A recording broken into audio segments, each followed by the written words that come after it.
আজকে বানাবো আমি মাছের তেল আর ডিম দিয়ে ছেঁচড়া। তার জন্য মাছের তেল আর ডিম সুন্দর করে ধুয়ে রেখে দিয়েছি।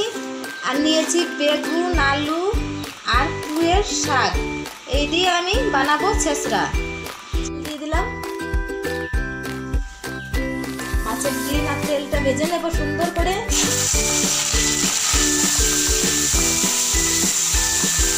ভাজা হয়ে গেছে, এরপর আমি দিয়ে নেব।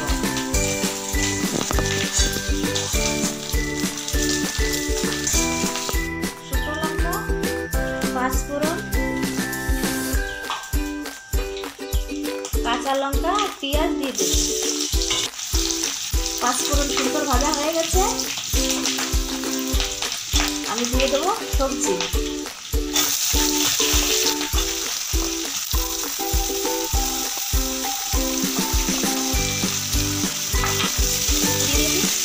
লবণ দিয়ে দেবো স্বাদ মতো, ধনে গুঁড়ো, জিরের গুঁড়ো, লঙ্কা গুঁড়ো,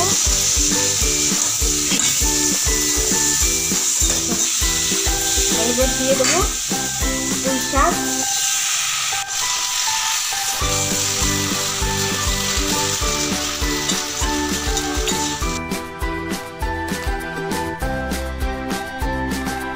এবার আমি সিদ্ধ হতে দেবো একটু।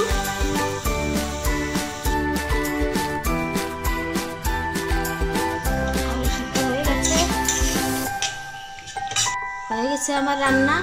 আমি এটাতে জল দিইনি, পুঁই শাকে যা জল ছিল তাতেই সবজি সিদ্ধ হয়ে গেছে। বানিয়ে নিয়েছি মাছের ডিমের ছেঁচড়া।